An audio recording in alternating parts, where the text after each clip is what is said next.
요한복음 6장 60절부터 69절까지 말씀을 우리 교독하도록 할게요. 제가 먼저 읽겠습니다. 제자 중 여럿이 듣고 말하되 이 말씀은 어렵도다. 누가 들을 수 있겠느냐 한데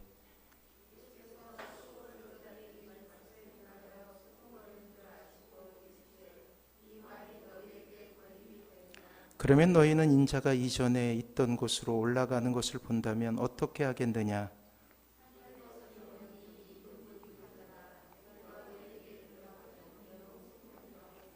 그러나 너희 중에 믿지 아니하는 자들이 있느니라 하시니 이는 예수께서 믿지 아니하는 자들이 누구며 자기를 팔자가 누구인지 처음부터 아심이니라.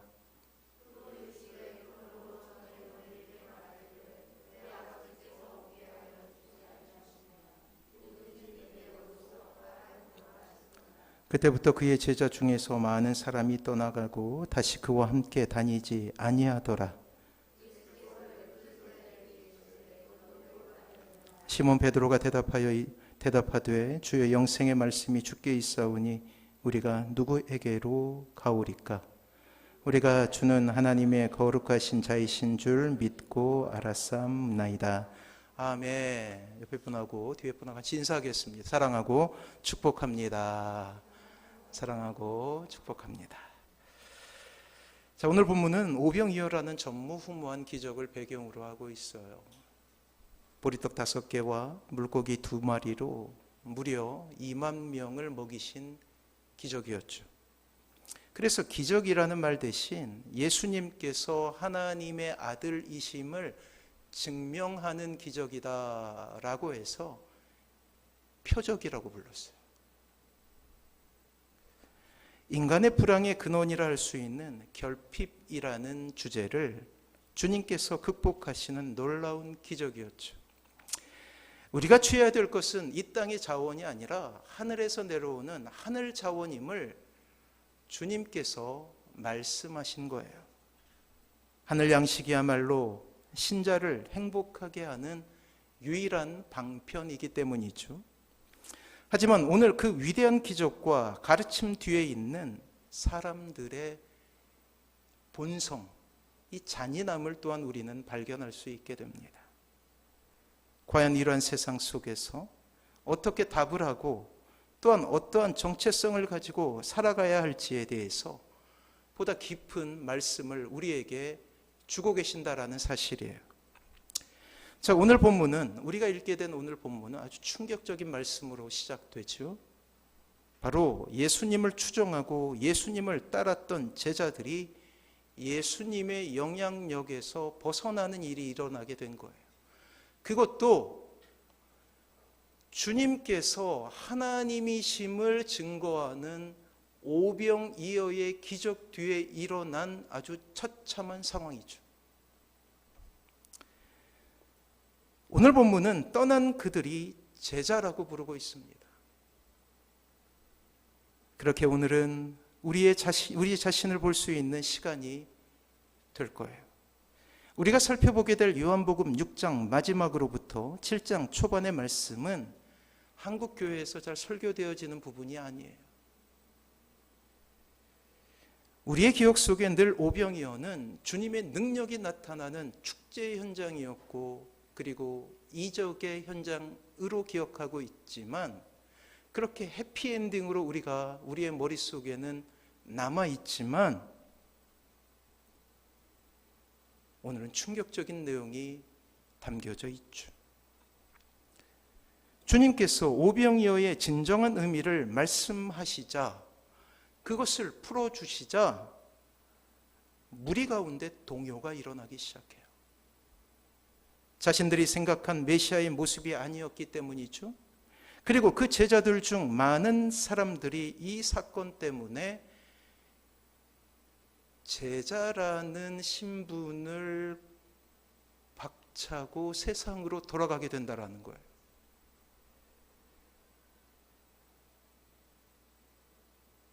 사랑하는 성도 여러분, 우리에게 이러한 상상이 있지 않습니까? 우리 안에 있는 문제가 해결되고 우리 안에 진짜 기적이 일어나고 우리가 그 기적의 모습을 보고 이 땅에 일어나는 하나님의 이적 가운데 있을 때 내 믿음이 더욱더 견고해지리라 라는 그러한 마음 말이에요. 하지만 오늘 본문을 통해서 우리는 알게 돼요.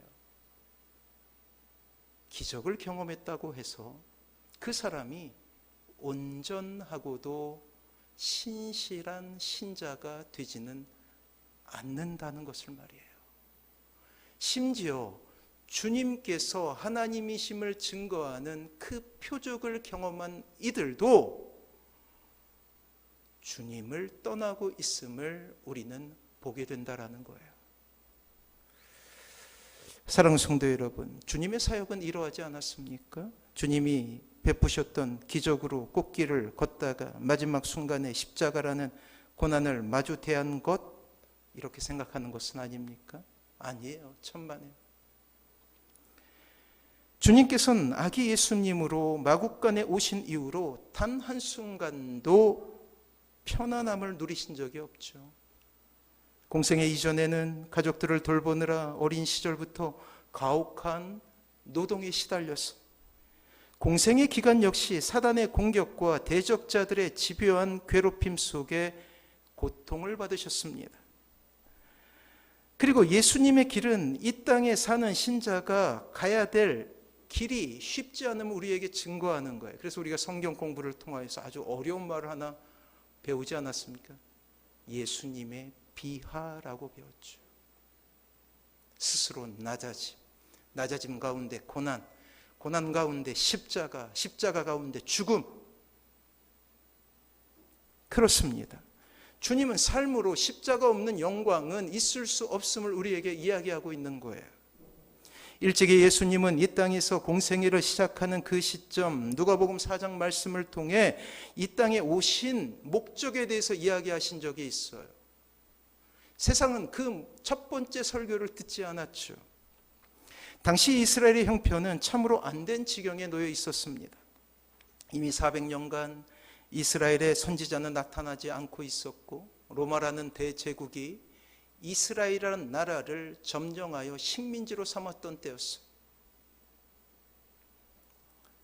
그들이 선민으로 받은 굴욕은 참으로 가공할 만한 것이었습니다. 고통의 시간이 지나면 지날수록 고통이 익숙해질 만도 한데, 그러나 그들이 겪는 고통은 결코 익숙한 것이 되지 못했어요. 그들이 받는 수치는 더욱 깊어졌고 민족의 배반자들 역시 속출합니다. 그렇게 이스라엘은 더욱 깊은 어둠 속으로 들어가고 있는 상황이었죠. 이렇게 되면 될수록 이스라엘 백성들은 그들의 형편을 반전시킬 수 있는 메시아를 꿈꿨던 거예요. 기다립니다. 이전에 다윗 왕을 생각하며 그들은 간절하게 그때의 영광이 이 땅에 이루어질 것임을 소원하며 나가고 있었다라는 거예요. 그러나 주님 오신 후 이제 공생애를 시작하며 백성들에게 던지신 그 첫 번째 설교는 로마 제국의 압제로부터 벗어나는 것이 아니었다라는 거예요. 정치적 독립이 아니었다라는 거예요. 누가복음 4장 18절부터 19절 이사야의 입을 빌어서 주님께서는 이 땅에 오신 그 첫 번째 설교를 이렇게 말씀하십니다. 한번 들어보십시오. 주의 성령이 내게 임하셨으니 이는 가난한 자에게 복음을 전하게 하시려고 내게 기름을 부으시고 나를 보내사 포로된 자에게 자유를, 눈먼 자에게 다시 보게 함을 전파하며 눌린 자를 자유롭게 하고 주의 은혜의 해를 전파하게 하려 하심이라. 그래요. 주님께서 약속하셨던 것은 이스라엘의 독립이 아니라 온 인류의 해방이었다라는 사실이에요. 주님 이 땅에 선포될 복음에 대해 말씀하시는 것이죠. 사망 권세에 사로잡힌 인간에 대해 해방이 선포되고 가난한 자, 눈먼 자가 다시 회복됨을, 그리고 이 땅에 하나님의 나라가 이루어짐에 대해서 말씀하시고 계시는 거예요. 단 한 번도 주님께서 말씀하신 이 거대한 계획을 어긋나게 행동하신 적이 없다라는 사실이에요. 하지만 이스라엘 백성들은, 아니 제자들은 인류를 품으시는 그 주님의 복음에 대항하고 있다라는 거예요. 항거하고 있다라는 거예요. 마음에 들지 않는다고 해서 떠나가고 있다라는 사실이에요. 오늘 본문의 충격적인 내용은 오병이어에 대한 영적인 의미를 밝히시며 하늘 양식에 대해서 이 설교를 하신 이후 직후에 일어난 일이라는 거예요. 예수님께서 성인 남성만 5,000명 빈들에서 먹이시는 기적이 오병이어의 기적이죠. 그때나 지금이나 마찬가지일 거예요. 그 여자 성도들이 훨씬 더 많았을 거예요. 그러니 2만 명이 훌쩍 넘는 그러한 모습이었겠죠. 한번 상상해 보세요. 산 위에 올라가서 말씀을 전하시는데 먹을 것이 떨어진 거예요. 아이가 가져온 오병이어를 가지고 축복하시고 이제 떼어주시는데 계속 불어나는 거예요. 배고픔을 면했다라는 것보다 더 위대하고 더 감격적인 것은 그 땅에 2만 명이 넘는 사람들이 모여 있는데, 저희 서울에 가면 잠실구장이 있죠. 잠실구장 꽉 채우면 3만 명 정도 되거든요. 그 수많은 사람들이 그곳에서 잔치를 벌인다고 생각을 해보세요. 얼마나 감격적인 일이냔 말이에요.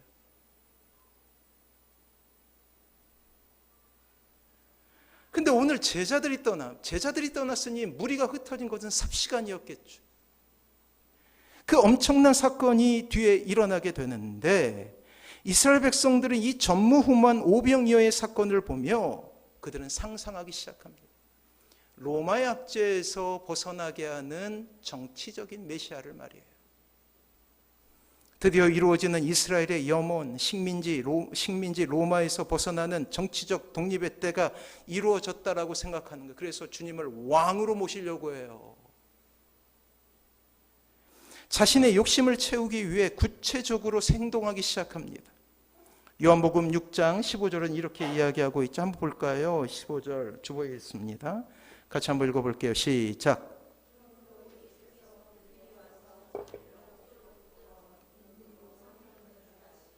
다시 혼자 산으로 떠나가시니라. 그래요. 임금으로 삼으려고 했던 거예요. 왕으로 삼으려고 했던 거예요. 정치적 독립을 꿈꾸었던 거예요. 한 2만 명 모였으니 그런 마음이 생기기도 했겠죠.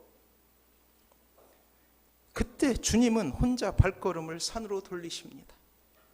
5천 명을 먹이시는 하나님의 기적과 그 표적의 의미를 전혀 다르게 해석하고 있는 사람들의 무지함, 참혹한 오해가 그들을 삼키고 있는 거예요. 저에게 그런 능력을 주셨으면 어땠을까 상상해 봅니다. 네, 저에게 막 기적이 일어나요. 그냥 손을 얹으면 막 병이 낫고 막 나주 구도심에서 막 사람들이 밀려오고 막 4만 명 막 여기서 예배 드릴 수 없다. 그래서 저 야외 무대에 가서 막 선포하며 막 그러니까 사람들이 저를 막 높이네요. 얼마나 좋을까요? 누렸을 거예요, 저랑. 지금 이 땅에 그렇게 누리는 사람들 많이 있죠. 마치 교회가 자신의 것처럼 생각하는 이 땅의 일부 목회자들 혹은 이단들은 참으로 충만하게 누리더라고요.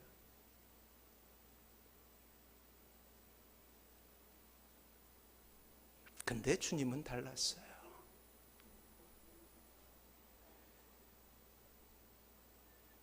인류 전체의 고통과 죄악을 해결하시는 분, 그 주님만은 달랐다고요.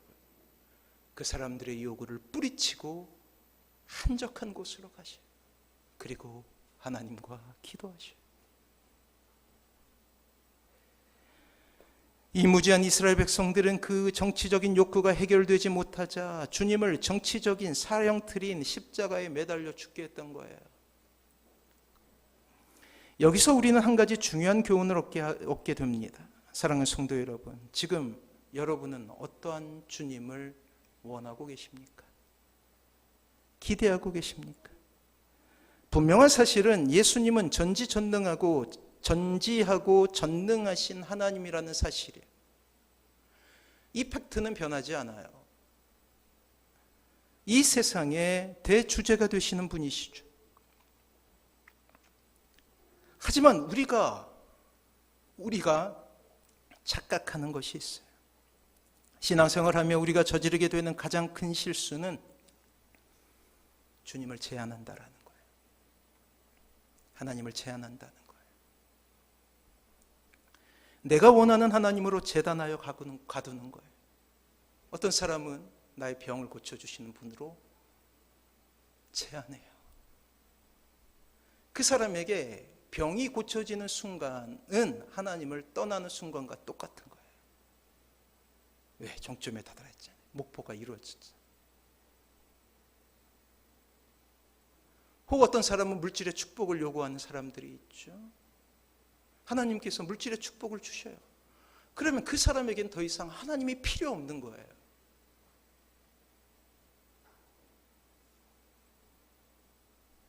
또 어떤 사람은 인생의 큰 문제를 해결하는 것이 목표이죠.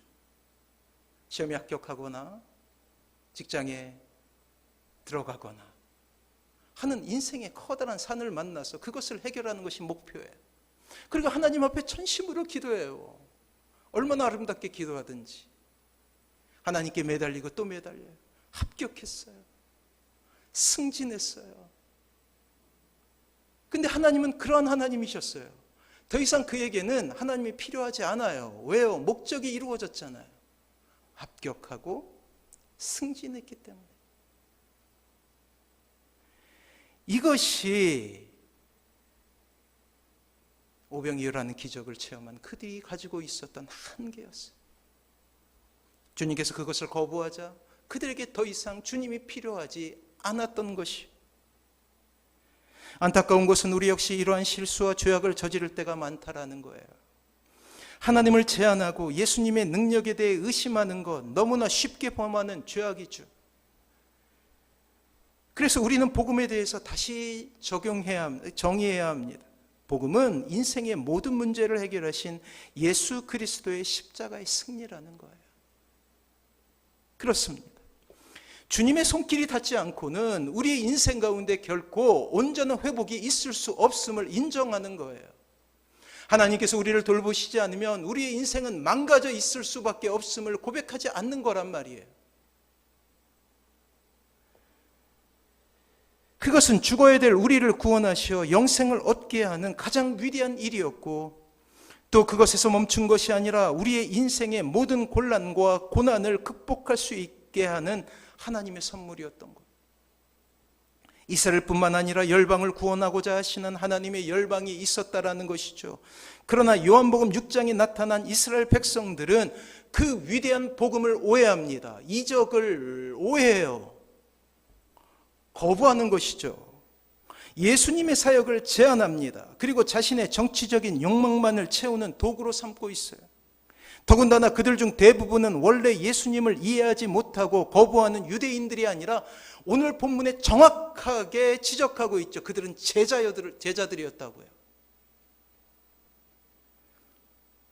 예수님께서 자신이 생명의 떡이고 생명의 양식이 되심을 도무지 이해하지 못하는 제자들의 모리애와 무지함이 오늘 있었던 이 엄청난 사건을 우리에게 전해주고 있다라는 사실.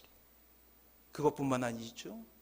이제 후에 그들은 예수님을 정치적인 도구로 할 수 있는 십자가에 매달게 된다라는 거예요. 사랑하는 성도 여러분, 우리는 다를까요? 과연 우리는 다르냔 말이에요.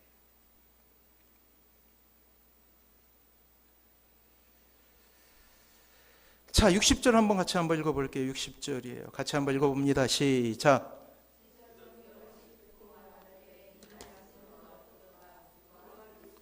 도무지 이해할 수 없다라는 거예요. 주님께서 왕이 되셔서 우리를 해방시키셔야 되는데 엉뚱한 말씀을 하고 계신다. 분노가 일어나게 되는 것이죠. 그리고 충격적인 사건이 이어나오게 됩니다. 66절이에요. 같이 한번 읽어봅니다. 시작.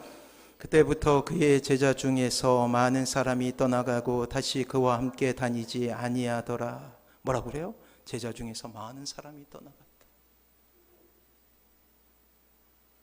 심지어 우리가 잘 알고 있는 가룟 유다는 주님을 팔지요. 이게 인간의 죄악의 본 모습이에요. 한국교회에서는 이거 설교하지 않아요. 이 본문. 오병이어의 기적에 대해서 설교를 하죠. 우리의 필요를 채우시는 하나님, 우리의 소원을 들어주시는 하나님.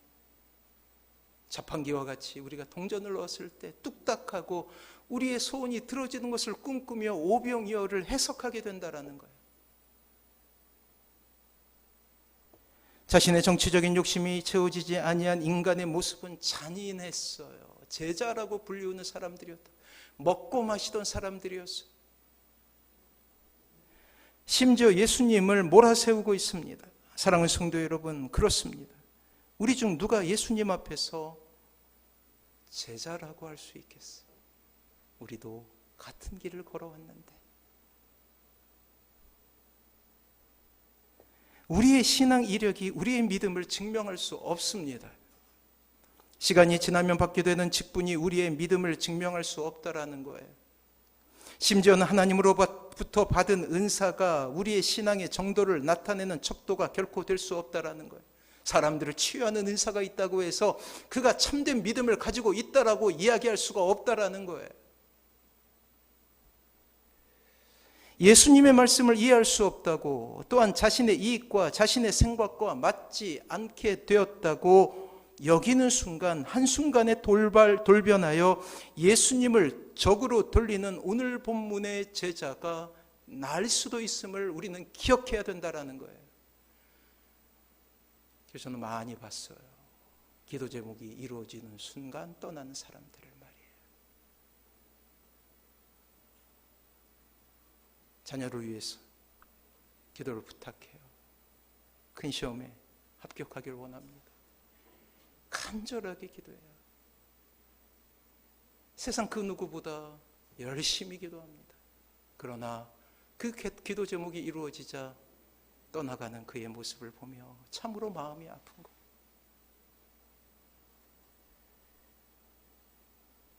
큰 질병 가운데서 소송케 되었지만 그것이 답이 될 수 없음은 치료의 하나님으로 한정하여 하나님을 생각하니 치료받고 난 후에는 더 이상 하나님이 필요 없게 된 거예요. 왜요? 자신의 힘으로도 세상 속에서 잘 나갈 수 있거든요.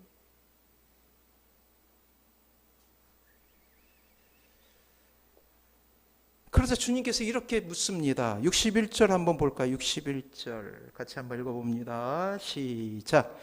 예수께서 스스로 제자들이 이 말씀에 대하여 수군거리는 줄 아시고 이르시되 이 말이 너희에게 걸림돌이 되느냐. 자, 다시 66절이에요. 같이 한번 읽어봅니다. 시작. 그때부터 그의 제자 중에서 많은 사람이 떠나가고 다시 그와 함께 다니지 아니하더라. 수군수군해요. 의심이 생긴 거예요. 그들의 마음이 갈라지기 시작합니다. 그리고 어떻게 해요? 떠나요. 그들은 주님 곁에서 주님을 보좌했던 제자들이에요. 수없는 주님의 이적을 경험했던 사람들이었다고요. 불완전한 저 같은 목사가 전하는 말씀으로 양육받은 것이 아니라 완벽하신 주님의 말씀에 의해서 양육받은 사람들이었어요. 어떤 사람은 짧게는 1년, 길게는 2년 동안 주님으로부터 제자 훈련을 받은 사람이었어요. 주님으로부터 말이에요. 그런데 그들이 주님을 떠나고 있다는 사실에 우리는 우리의 마음을 비추어 봐야 된다는 거예요. 이 시대에 주님께서 요구하시는 사람이 있어요. 오늘 설교 제목은 그리스도인은 누구인가? 그 36번째 결단이에요. 결단이 필요한 거예요. 어떠한 순간에도 주님의 편에서 주님을 신뢰할 수 있는 바로 그 사람이죠. 비록 세상에서 왕따가 되고 손해를 보며 심지어 사랑하는 가족들에게 배척을 받는다고 해도 주님을 바라볼 수 있는 바로 그 사람을 주님께서 찾고 계신다라는 거예요. 비록 세상이 알아주지 않고 늘 고독하게 이 땅을 살아간다 할지라도 주님을 신뢰하고 끝까지 주님의 편에 설 줄 아는 바로 그 사람을 찾고 계신다라는 거예요. 제자라는 이름이 아니에요.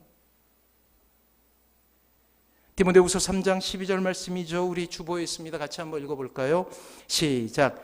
무릇 그리스도 예수 안에서 경건하게 살고자 하는 자는 박해를 받으리라. 분명히 사도 바울은 이야기하고 있죠. 박해를 받으리라. 이 반대도 마찬가지예요. 그래서 극과 극은 통한다는 거예요. 박해를 받쳐 떠나죠. 잘 돼도 떠나요. 그렇습니다. 이 땅의 신자가 세상을 벗하며 살기를 거부하고 예수님을 쫓는 가장 가치 있는 길을 가기 위해서는 그만큼 고난을 담보해야 된다는 것입니다. 변하지 않는 믿음을 갖는 것은 이 세상에서 가장 어려운 일이에요. 더욱더 안타까운 것은 육신은 교회에 나오지만 심리적으로는 떠난 사람이 있다는 것. 참으로 안타까운 일이죠.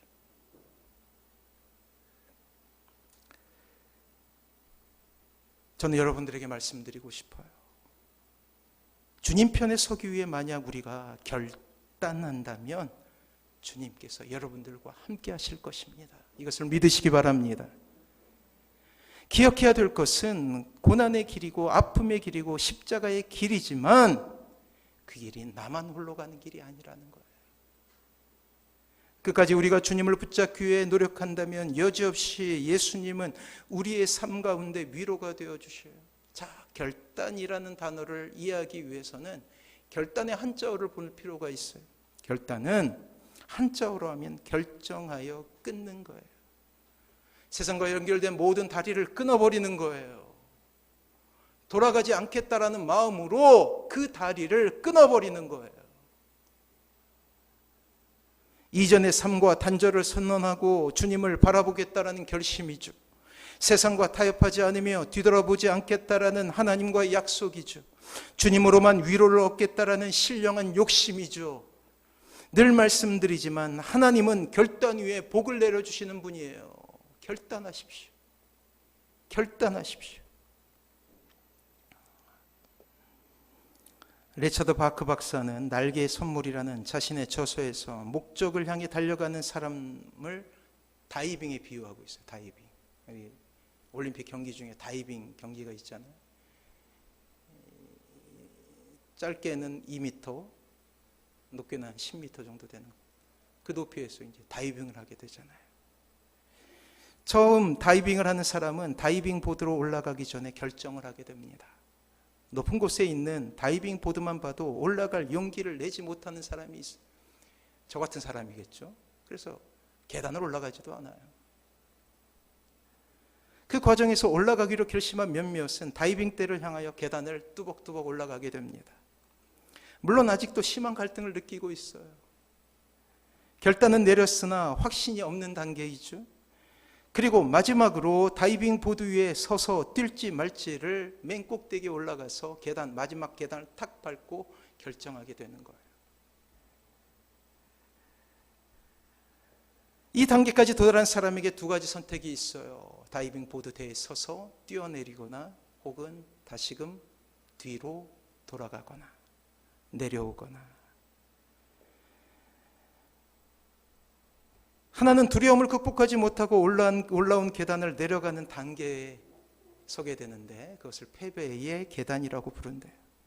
다른 하나의 선택은 당당하게 물속으로 뛰어내는 것으로 승리의 다이빙이라고 부르는데 심리학적 용어라고 불러요. 용어라고 하죠. 뛰어내리기 전만 해도 식은땀이 나고 심장이 쿵쾅거리지만 일단 한번 뛰고 나면 두려움이 사라지고 그 희열을 느끼기 위해 다시금 계단을 오르게 되는 거예요. 뭐든지 처음이 어려운 것이죠.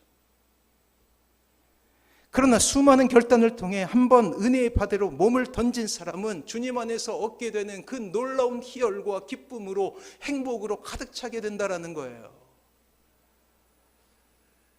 우리 아들이 어렸을 때 저희 가족이 에버랜드에 갔어요. 에버랜드 가서 여러 가지 이제 놀이기구를 타게 됐는데 그중에 아주 무서운 놀이기구 하나 있거든요. 뭐였죠? T-스테이션이었나? 하여튼 그거 있어요. 나무로 된 막 그냥 얘는 청룡열차라고 불렀죠. 이렇게 막 이렇게 딱. 이제 저와 제 아내는 공통점이 있습니다. 그런 거 좋아해요. 그런 걸. 그래서 애들만 남겨놓고 애들은 이제 무서워하고 이제 너무 어렵기 때문에 타지를 못했거든요. 그래도 얘들을 남겨두고 둘만 신나게 올라가서 탄 거예요. 근데 제 마음속에 욕심이 생겨요. 욕심이. 우리 아들 한번 태워야겠다. 그때 굉장히 어렸거든요. 왜 그런 생각이 들었는지. 그래서 아들을 어떻게 설득해가지고 올라가는 순간부터 사색이 돼가지고 아이가. 가뜩이나 그런 거 잘 못하는 아이인데. 어쨌거나 타고 내려왔어요. 그걸 타면서 기쁨을 누리기 원했어요. 도전하는 용기와 힘을 누리기 원했는데 애가 하얗게 돼가지고 내려오게 됐거든요. 알겠죠, 지금은. 사랑하는 성도 여러분, 은혜의 바다에 뛰어내리십시오. 처음은 항상 누구에게나 두려움을 주지만 만약 우리가 하나님을 의지하고 그 은혜의 발걸음을 내디뎌서 은혜의 바다 가운데 풍덩 뛰어들게 되면 이제 우리가 경험하게 되는 행복은 단순히 이 땅에서 병을 치유받거나 단순히 이 땅에서 성공하거나 단순히 이 땅에서 우리의 문제가 해결되는 차원을 넘어서는 것이 된다라는 거예요. 초대교회에 나타나고 있는 수많은 사람들의 그러한 헌신과 노력과 심지어는 그들이 경험하게 되는 순교의 삶 가운데 그들은 좌절과 절망한 것이 아니라 오히려 주님을 만날 수 있다라는 소망으로 불타오르고 있었음을 우리는 알게 되는 것이 아닙니까?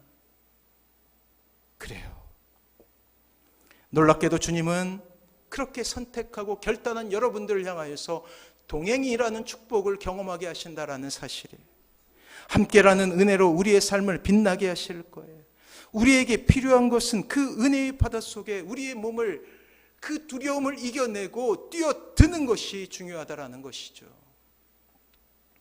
이렇게 하나님의 위로만 구하며 결단하는 이들에게 하나님은 놀랍게도 하늘 양식을 주신다라는 거예요. 오병이어의 기적으로 육신의 배고픔만 해결하는 것이 아니라 하늘 양식이라는 놀라운 은혜를 경험하게 하신다라는 것. 그리고 계속 그 길을 갈 수 있도록 응원하시고 용기를 주시는 주님을 만나게 되는 것이죠. 다시금 오늘 이 아침에 주님의 질문을 듣습니다.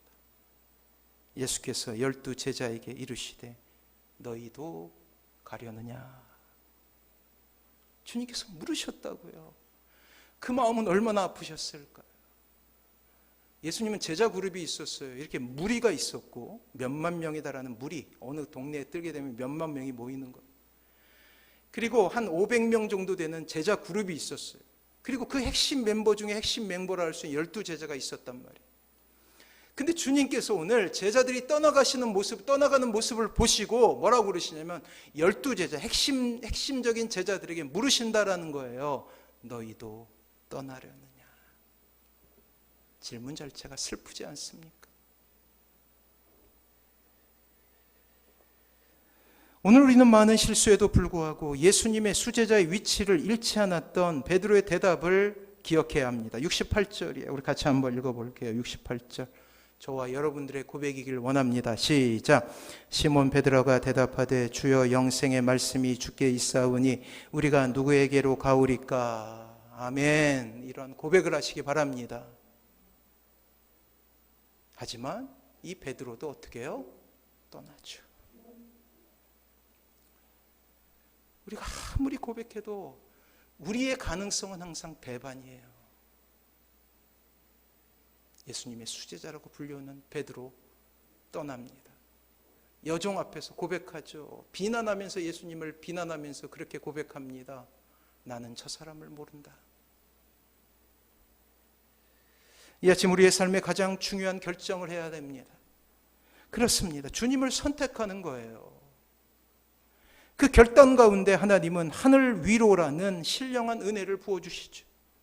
사랑하는 성도 여러분, 결단을 통해 이 땅의 신자라는 이름을 가진 그 위대함을 세상에 보여주며 승리하시는 사랑하는 모든 성도님들 되시길 바랍니다. 자, 사랑하는 성도 여러분, 진정한 행복은 불행이 없는 것이 아니라 불행을 잘 취급하는 능력에 달려 있어요. 우리가 행복에 대해 설교하면서 누누이 말씀드렸던 것. 행복은 불행이 없는 게 아니에요. 불행이 찾아왔을 때 그것을 얼마나 잘 다루느냐에 달려 있다라는 거예요. 신자가 사는 곳은 저 하늘나라가 아니라 세상이죠. 그래서 우리가 이 세상을 살면서 끊임없이 우리는 배반할 수 있는 가능성을 가진 존재라는 거예요. 오늘 믿음이 굳게 선 것처럼 보이지만 내일 당장 예수님을 부인하며 떠나갈 수 있는 존재로 자신을 인정할 수 있어야 된다는 사실이에요. 제발 그렇게 하지 마십시오. 목회를 하면서 수없이 많은 사람을 봤어요. 더군다나 세상은 안타깝게도 신자에게 결코 호의적이지 않아요.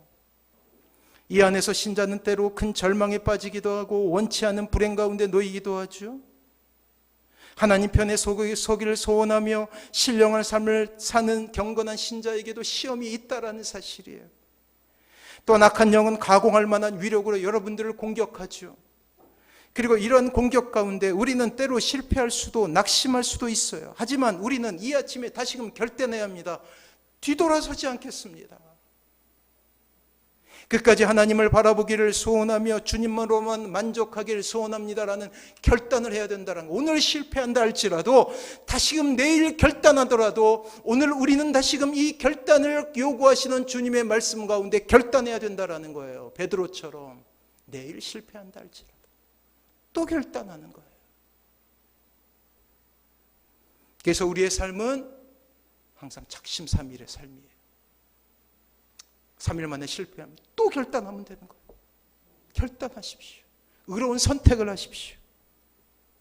그리고 이 결단은 반드시 신자의 믿음에 의해 장려받게 됨을 기억하십시오.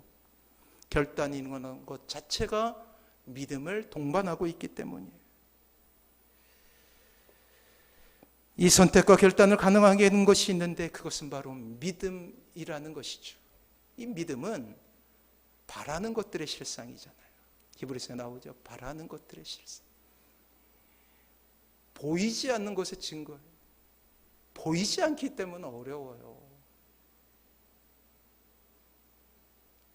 우리가 어떻게 돌변할지 알지 못하라는 거예요. 그렇기 때문에 끊임없이 우리는 결단해야 되는 거예요. 잘나야 되는 거예요.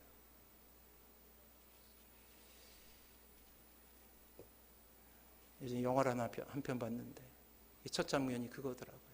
안중근 의사가 그의 동지들과 함께 손을 자르는 결단하는 거죠. 피가 그 하얀 눈밭에 쫙 퍼져요. 단지 동맹이라고 하죠. 결단하는 거예요. 내가 조국의 독립을 보지 못하면 나는 죽을 때까지 이 민족을 위해 헌신하겠다. 내 결심이 약해질 수 있으니까 단지하는 거예요. 끊어버리는 거예요.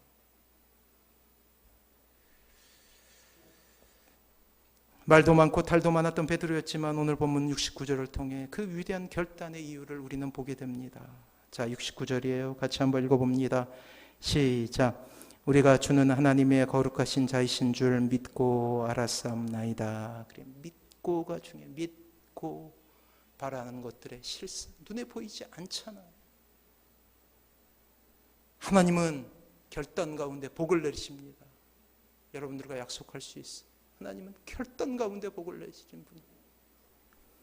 오늘 이 아침 하나님의 영광이 충만한 행복의 삶을 살지 아니면 세상으로 돌아갈지 우리는 다시금 결단해야 돼요. 혹은 실패할 수도 있어요. 그럼 다시 한번 결단하면 되잖아요. 믿음을 주옵소서라고 기도하면 되잖아요. 오늘 이 아침 하나님께 간구하며 나아가길 소원합니다. 하나님만 바라보며 살게 하옵소서. 하나님만으로 만족하게 하옵소서. 믿음을 허락하옵소서. 은혜의 보좌로 나아가게 하옵소서. 하나님의 회복을 경험하게 하옵소서. 여러분들이 드리는 모든 기도는 여러분들이 결단하는 기도가 될 거예요. 그리고 그 결단을 받으시고 하나님은 그 결단 위에 복을 주시겠죠.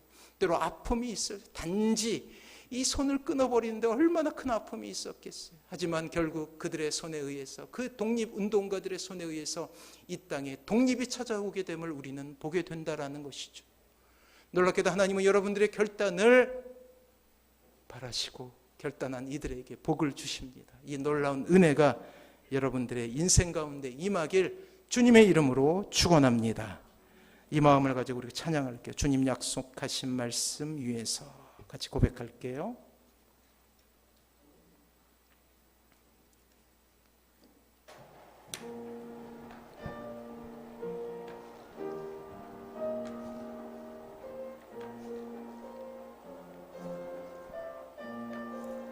주님 약속하신 말씀 위에서, 주님 약속하신 말 위에서 영원토록 주를 찬송하리라. 소리 높여 주께 영광 돌리며 약속 믿고 굳게 서리라. 박수치면서 같이 찬양합니다.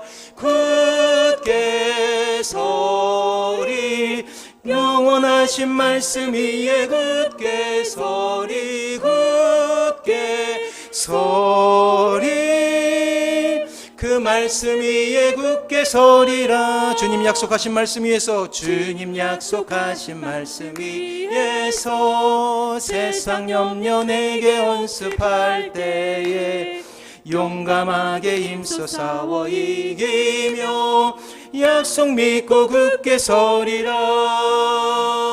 굳게 서리, 영원하신 말씀 위에 굳게 서리, 굳게 서리, 그 약속 위에 굳게 서리라. 주님 약속하신 말씀 위에서 영원하신 주의 사랑이 믿고 성령으로 힘써 싸워 이기며 약속 믿고 굳게 서리라.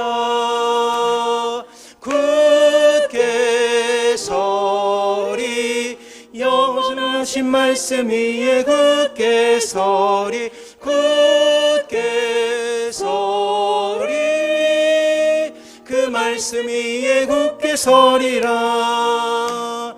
주님 약속하신 말씀 위에서 성령 인도하는 대로 행하며 주님 품에 항상 안식 얻으며 약속 믿고 굳게 서리라. 굳게 서리, 굳게 서리, 영원하신 말씀 위에 굳게 서리, 굳게 서리, 그 말씀 위에 굳게 서리라.